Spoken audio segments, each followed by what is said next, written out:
अस्सलाम वालेकुम स्टूडेंट्स, कैसे हैं आप सब। उम्मीद है सब खैरियत से होंगे। क्लास ये हमारा उर्दू ए का लेक्चर है और आज हमने करना है बाब नंबर 12 डॉक्टर साहब। जैसा कि डॉक्टर साहब की हम लोगों ने रीडिंग की थी, अब हम इसकी एक्सरसाइज करेंगे। तो जल्दी से अपनी वर्कबुक्स ओपन कीजिए, पेज नंबर 9 वर्कबुक पर का पेज नंबर 9 ओपन कीजिए, डेट एंड डे मेंशन कीजिए जल्दी से। तो आइए सवाल नंबर 1 लिखते हैं, इमला। पहला लफ्ज़ है ठेले, ठेले। दूसरा लफ्ज़ है टीका, टीका। थर्ड वर्ड है कड़वी, कड़वी। फोर्थ वर्ड है खिदमत and the last one is last word है महसूस, महसूस। ठीक है, ठेले, टीका, कड़वी, खिदमत, महसूस। सवाल नंबर 2 देखिए, अल्फाज मायनी।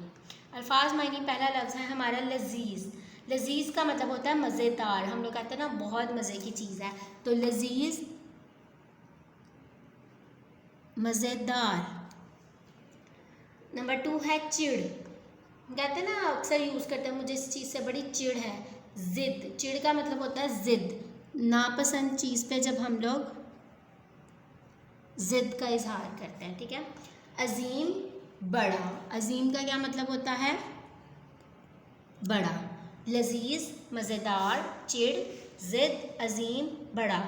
तो सवाल नंबर 3 देखिए, दिए गए अल्फाज के जुमले लिखें। अब हम नए नए इनके जुमले लिखे हैं। पहला लफ्ज़ है इज़्ज़त। तो इज़्ज़त का जुमला हम क्या लिखेंगे? मैं बड़ों की इज़्ज़त करती हूँ और करता हूँ। मैं बड़ों की इज़्ज़त लड़कियाँ लिखेंगी करती हूँ और लड़के लिखेंगे करता हूँ। ठीक है क्लास, हमने ध्यान से लिखना है। बॉयज़ एंड गर्ल्स ये दोनों चीज़ें नहीं लिखेंगे। लड़कियाँ लिखेंगी करती और लड़के लिखेंगे करता हूँ।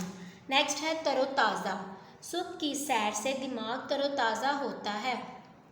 सुबह की सैर से दिमाग तरोताज़ा होता है। इंसानियत। इंसानियत का लिखेंगे हमें इंसानियत की खिदमत करनी चाहिए, हमें इंसानियत की खिदमत करनी चाहिए। क्लास आप लोगों ने नीट एंड क्लीन राइटिंग में लिखना है, गंदा गंदा नहीं करना। देखिए मेरे हर वर्ड के बीच में फ़ासला है, आप लोगों का भी इसी तरह फ़ासला आना चाहिए। मैंने अभी बड़ा बड़ा करके लिखा है ताकि आप लोगों को क्लियरली नज़र आ सके। तो क्लास आप लोगों ने भी नीट एंड क्लीन राइटिंग में लिखना है। नेक्स्ट हम मिलेंगे नेक्स्ट वीडियो में अगले काम के साथ। अपना ख्याल रखिएगा। अल्लाह हाफ़िज़।